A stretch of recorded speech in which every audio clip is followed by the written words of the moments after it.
আসসালামু আলাইকুম। আমন্ত্রণ জানাচ্ছি জাতীয় বিশ্ববিদ্যালয়ের অধিক সংখ্যক ছাত্রছাত্রীদের সাবজেক্ট কম্পালসারি ইংলিশের ৫ নম্বর ক্লাসে।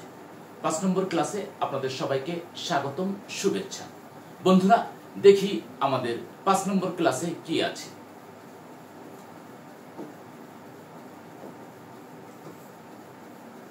পাঁচ নম্বর ক্লাসে আমরা আলোচনা করব দুটি অত্যন্ত গুরুত্বপূর্ণ টপিকস। একটি হচ্ছে ইন্ট্রোডাক্টরি সাবজেক্ট, আরেকটি হচ্ছে ক্লজ। আমরা আলোচনা করব দুটি গুরুত্বপূর্ণ টপিকস। একটি হচ্ছে ইন্ট্রোডাক্টরি সাবজেক্ট, আরেকটি হচ্ছে ক্লজ। এই দুটো টপিকস খুবই গুরুত্বপূর্ণ। আমাদের প্রত্যেকেরই ইংরেজিতে এই দুটো টপিকস জানা অত্যন্ত আবশ্যক। তাহলে আমরা প্রথমেই আলোচনা করি what is introductory subject. Introductory subject সাবজেক্টের বাংলা অর্থ হচ্ছে পরিচয় দানকারী কর্তা। পরিচয় দানকারী কর্তা। ইন্ট্রোডাক্টরি সাবজেক্ট আলোচনা করছি। ইন্ট্রোডাক্টরি সাবজেক্টের বাংলা অর্থ হচ্ছে পরিচয় দানকারী কর্তা। অনেক সময় প্রধান সাবজেক্টকে বাক্যের প্রথমে বসিয়ে বাক্য গঠন করা যায় না। অনেক সময় প্রধান সাবজেক্টকে বাক্যের প্রথমে বসিয়ে বাক্য গঠন করা যায় না। তখন সাধারণত দেয়ার এবং ইটকে বাক্যের প্রথমে বসিয়ে বাক্য গঠন করা হয়। এই দেয়ার এবং ইটকে ইন্ট্রোডাক্টরি সাবজেক্ট বলে। বাক্যে এদের নিজস্ব কোনো অর্থ থাকে না। এই দেয়ার এবং ইটকে ইন্ট্রোডাক্টরি সাবজেক্ট বলে, বাক্যে এদের নিজস্ব কোনো অর্থ থাকে না। বন্ধুরা, পেয়ে গেছি আমরা ইন্ট্রোডাক্টরি সাবজেক্ট কি। ইন্ট্রোডাক্টরি সাবজেক্ট হচ্ছে পরিচয় দানকারী কর্তা। অনেক সময় ইংরেজি বাক্য লিখতে যে আমরা কোনো সাবজেক্ট খুঁজে পাই না, তখন দেয়ার এবং ইট এই দুটি সাবজেক্ট দিয়ে বাক্য শুরু করা হয়। দেয়ার এবং ইট দিয়ে বাক্য শুরু করা হয়। এই দেয়ার এবং ইটকে ইন্ট্রোডাক্টরি সাবজেক্ট বলে। বাক্যে ইহাদের নিজস্ব কোনো অর্থ থাকে না। আমরা উদাহরণ দেখি। আমাদের গ্রামে একটি স্কুল আছে। There is a school in our village. এই যে দেয়ার, এখানে দেয়ারের নিজস্ব কোনো অর্থ নেই। There is a school in our village. আমাদের গ্রামে একটি স্কুল আছে। আমাদের গ্রামে একটি স্কুল আছে ইংরেজি বাক্য লিখতে যে আমরা কোনো সাবজেক্ট খুঁজে পাচ্ছিলাম না, তখন আমরা দেয়ার দিয়ে শুরু করলাম। এই দেয়ার হচ্ছে ইন্ট্রোডাক্টরি সাবজেক্ট। আরেকটি উদাহরণ আমরা দেখি। যশোরের stadium. It is a stadium of Jessore. যশোরের স্টেডিয়াম। তাহলে আমরা লিখছি ইট is a stadium of Jessore. আমরা ইংরেজি লিখতে যে সাবজেক্ট খুঁজে পাচ্ছিলাম না, তখন ইট দিয়ে আমরা শুরু করলাম। এই দেয়ার এবং ইটকে ইন্ট্রোডাক্টরি সাবজেক্ট বলে। বন্ধুরা, পুকুরে অনেক মাছ আছে। There are many fishes in the pond. বৃষ্টি হইতেছে। It is raining. বৃষ্টি হইতেছে। ইংরেজি লেখার সময় আমরা লিখতেছি it is raining. It is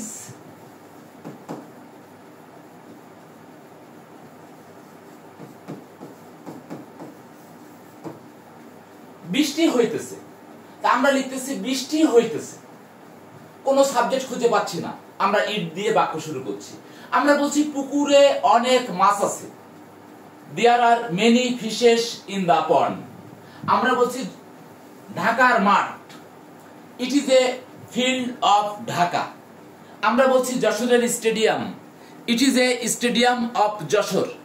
আমরা বলছি আমাদের গ্রামে একটি স্কুল আছে। There is a school in our village.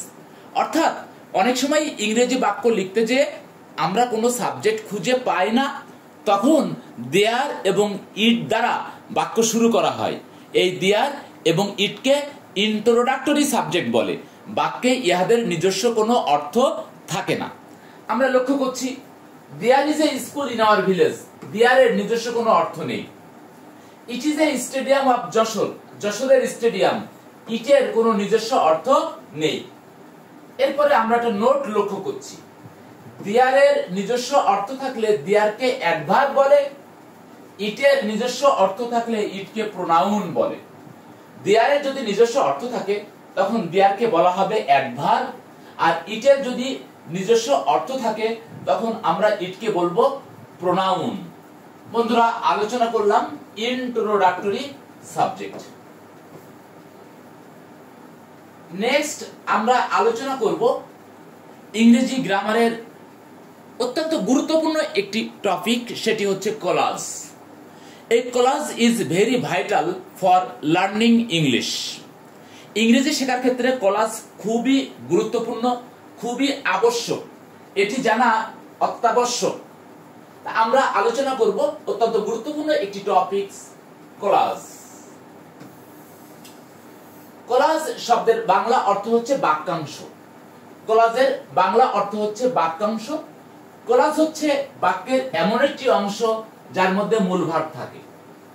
Clause হচ্ছে বাক্যের এমন একটি অংশ যার মধ্যে মূল ভার্ব থাকে।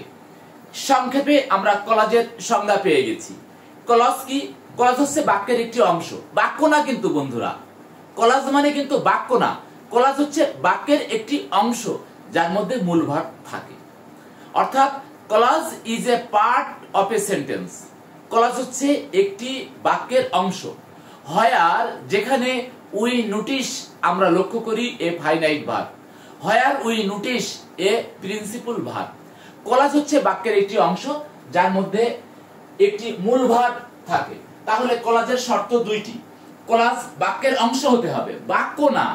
ক্লজ বাক্যের অংশ, ক্লজ একটি পরিপূর্ণ বাক্য না। ক্লজ হচ্ছে একটি বাক্যের একটি অংশ যে অংশের মধ্যে একটি মূল ভার্ব থাকে। পেয়ে গেলাম ক্লজ কি। নেক্সট আমরা আলোচনা করব ক্লজের শ্রেণী বিভাগ। ক্লজ তিন প্রকার, নিম্নে আলোচনা করা হলো প্রিন্সিপাল ক্লজ, প্রধান বাক্যাংশ। প্রিন্সিপাল ক্লজ, প্রধান বাক্যাংশ। ক্লজ তিন প্রকার, আমরা তিন প্রকার ক্লজ পর্যায়ক্রমে আলোচনা করব। প্রথমে আলোচনা করছি এক, প্রিন্সিপাল ক্লজ, প্রধান বাক্যাংশ। যে ক্লজ নিজের অর্থ নিজেই প্রকাশ করতে পারে তাকে প্রিন্সিপাল ক্লজ বলে। যে ক্লজ নিজের অর্থ নিজেই প্রকাশ করতে পারে তাকে প্রিন্সিপাল ক্লজ বলে। যেমন I saw the boy who was coming, I saw the boy who was coming. এখানে দেখেন, এখানে একটি বাক্য শুরু হয়েছে এখান থেকে, I saw the boy who was coming. আমি একটি বালককে দেখেছিলাম যে আসিতেছিল। আমি একটি বালককে দেখলাম যে আসিতেছিল। এখন এখানে দেখি আই স দ্য বয়, আমি একটি বালক দেখেছিলাম, আমি একজন বালককে দেখেছিলাম। তাহলে এখানে একজন বালককে দেখেছিলাম যদি আমি থেমে যাই তাতে কোনো সমস্যা হচ্ছে না, কারণ আমি একজন বালককে দেখেছিলাম। আমি যদি থেমে যাই তাতে কোনো সমস্যা হচ্ছে না, কারণ পরিপূর্ণ অর্থ প্রকাশ করতে পারছে। পাস্ট ইনডিফিনিট টেন্স, আমি একজন বালককে দেখেছিলাম, তাহলে পরিপূর্ণ অর্থ প্রকাশ করতে পারছে। তাহলে প্রিন্সিপাল ক্লজ কি? প্রিন্সিপাল ক্লজ হচ্ছে বাক্যের এমন একটি অংশ যে নিজেই নিজের অর্থ পরিপূর্ণভাবে প্রকাশ করতে পারে। যে ক্লজ নিজের অর্থ নিজেই প্রকাশ করতে পারে তাকে প্রিন্সিপাল ক্লজ বলে। যেমন I saw the boy who was coming, I saw the boy, এটি হচ্ছে প্রিন্সিপাল ক্লজ, এটি হচ্ছে principal clause. Next, subordinate clause. Subordinate clause পরনির্ভরশীল বাক্যাংশ। সাবঅর্ডিনেট ক্লজ হচ্ছে পরনির্ভরশীল বাক্যাংশ। যে ক্লজ নিজের অর্থ প্রকাশ করার জন্য প্রিন্সিপাল ক্লজের উপর নির্ভর করে তাকে সাবঅর্ডিনেট ক্লজ বলে।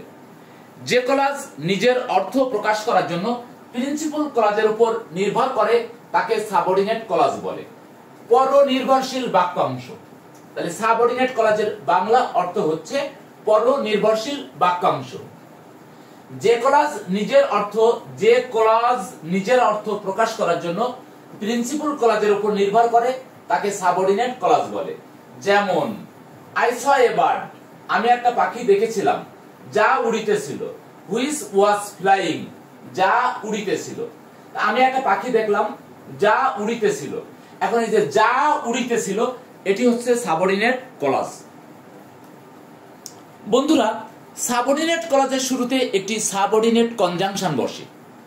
সাবঅর্ডিনেট ক্লজের শুরুতে একটি সাবঅর্ডিনেট কনজাংশন বসে, আমরা এরপরে আলোচনা করব। তাহলে প্রিন্সিপাল ক্লজ নিজের অর্থ প্রকাশ করতে পারে, সাবঅর্ডিনেট ক্লজ নিজের অর্থ প্রকাশ করার জন্য প্রিন্সিপাল ক্লজের উপর নির্ভর করে। আমরা এখানে দেখি I saw the boy who was coming. আমি একজন বালককে দেখলাম বা একটি বালককে দেখলাম যে আসিতেছিল। আমি যদি এই পাশের অংশটুকু না বলে শুধুমাত্র এই পাশের অংশটুকু বলি যে আসিতেছিল, তাহলে নিজস্ব অর্থ প্রকাশ করতে পারছে না। হু ওয়াজ কামিং, আমি একজন বালক দেখলাম যে আসিতেছিল। যে আসিতেছিল যদি শুধুমাত্র এই কথাটুকু আমি বলি পরিপূর্ণ অর্থ প্রকাশ করতে পারে না। যে কে, দি বয়।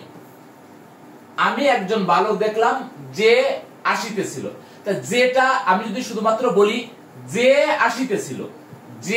আসিতেছিল পরিপূর্ণ অর্থ প্রকাশ করতে পারছে না। কে আসিতেছিল, দা বয়। তাহলে সাবঅর্ডিনেট ক্লজ প্রিন্সিপাল ক্লজের উপর নির্ভর করে। আমরা দেখি আই স এ বার্ড, আমি একটা পাখি দেখলাম, এটি প্রিন্সিপাল ক্লজ, নিজস্ব অর্থ প্রকাশ করতে পারে। I saw a bird.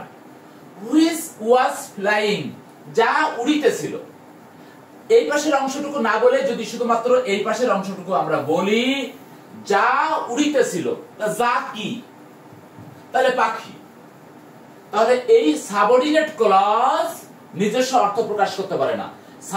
Subordinate clause নিজস্ব অর্থ প্রকাশ করার জন্য প্রিন্সিপাল ক্লজের উপর নির্ভর করে। আমি একটি পাখি দেখলাম যা উড়িতেছিল, যা মানে কি, পাখি। আরেকটি বিষয় হচ্ছে সাবঅর্ডিনেট ক্লজের শুরুতে একটি সাবঅর্ডিনেট কনজাংশন থাকে। যেমন হু একটি সাবঅর্ডিনেট কনজাংশন, যেমন হুইচ একটি সাবঅর্ডিনেট কনজাংশন।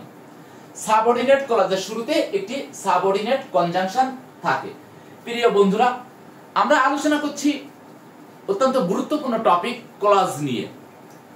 আমরা প্রিন্সিপাল ক্লজ আলোচনা করেছি, যে ক্লজ নিজের অর্থ স্বাধীনভাবে প্রকাশ করতে পারে। যে ক্লজ নিজের অর্থ প্রকাশ করতে পারে তাকে প্রিন্সিপাল ক্লজ বলে। আর সাবঅর্ডিনেট ক্লজ হচ্ছে পরনির্ভরশীল বাক্যাংশ।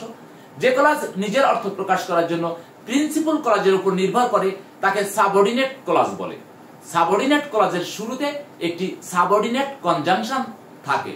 আমরা উদাহরণে লক্ষ্য করেছি হু একটি সাবঅর্ডিনেট কনজাংশন, হুইচ একটি সাবঅর্ডিনেট কনজাংশন। নেক্সট দেখি আমাদের পরবর্তী অংশে কি আছে।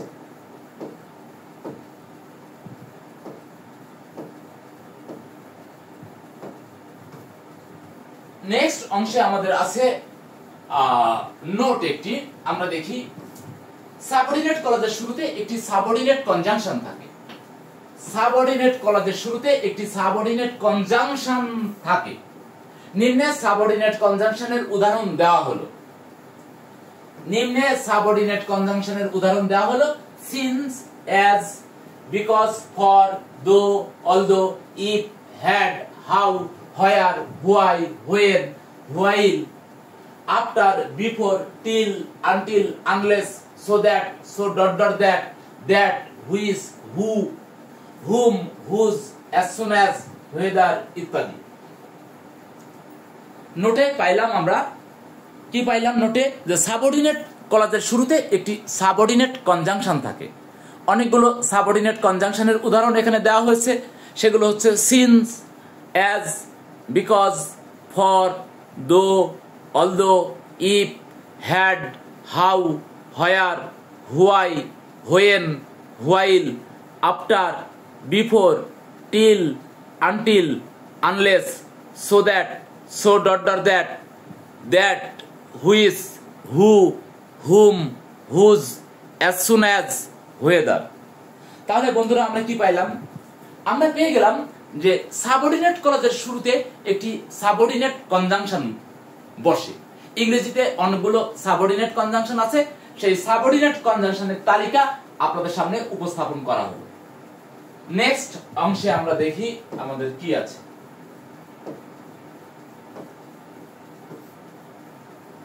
নেক্সট আলোচ্য বিষয় হচ্ছে কোঅর্ডিনেট ক্লজ। ক্লজ তিন প্রকার: principal clause, subordinate clause, coordinate clause. আমরা আলোচনা করব কোঅর্ডিনেট ক্লজ, সংযোগকারী বাক্যাংশ। কোঅর্ডিনেট ক্লজ, সংযোগকারী বাক্যাংশ। যখন কোনো principal clause and, but, or, not only, dot dot but also দ্বারা যুক্ত হয় তখন তাকে কোঅর্ডিনেট ক্লজ বলে। যখন কোনো principal clause and, but, or, yet, not only, dot dot but also দ্বারা যুক্ত হয় তখন তাকে কোঅর্ডিনেট ক্লজ বলে। যেমন I went there and I found him. এই যে I went there and I found him, এবং আমি তাকে দেখলাম, আমি সেখানে গিয়েছিলাম এবং আমি তাকে পেলাম, আমি তাকে দেখলাম। এন্ড আই ফাউন্ড হিম, এটি হচ্ছে কোঅর্ডিনেট ক্লজ। উল্লেখ্য and, but, or, not only, dot dot but also এগুলোকে কোঅর্ডিনেট কনজাংশন বলে। এগুলোকে কি বলে? Coordinate conjunction. তাহলে বন্ধুরা আমরা পেয়ে গেলাম কোঅর্ডিনেট কনজাংশন গুলো কি কি: and, but, or, yet, not only, dot dot but also.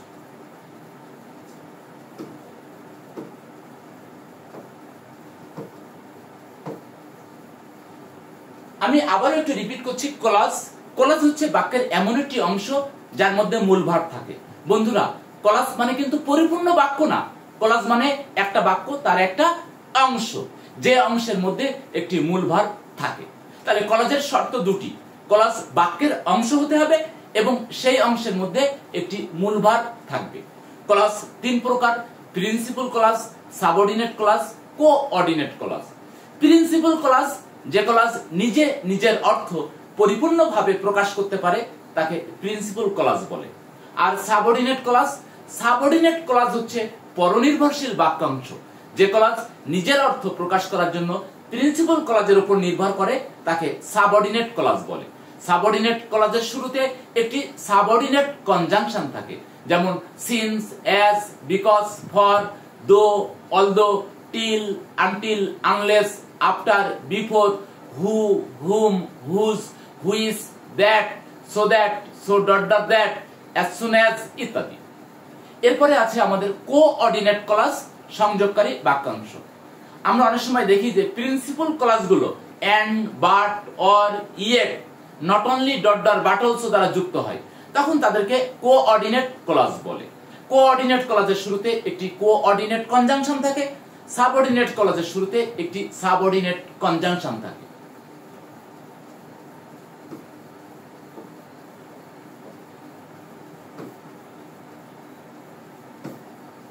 বন্ধুরা আমরা আমাদের 5 নম্বর ক্লাসে আলোচনা করছিলাম অতি গুরুত্বপূর্ণ দুইটি বিষয় নিয়ে। একটি হচ্ছে ইন্ট্রোডাক্টরি সাবজেক্ট, আরেকটি হচ্ছে ক্লজ। আশা করি এই টপিকস দুইটা আপনাদের সকলের কাছে ক্লিয়ার হয়েছে, উপভোগ্য হয়েছে। নেক্সট ক্লাসে আপনাদেরকে আবারও আমন্ত্রণ জানিয়ে আজকের মতো শেষ করছি। আল্লাহ হাফেজ, আসসালামু আলাইকুম।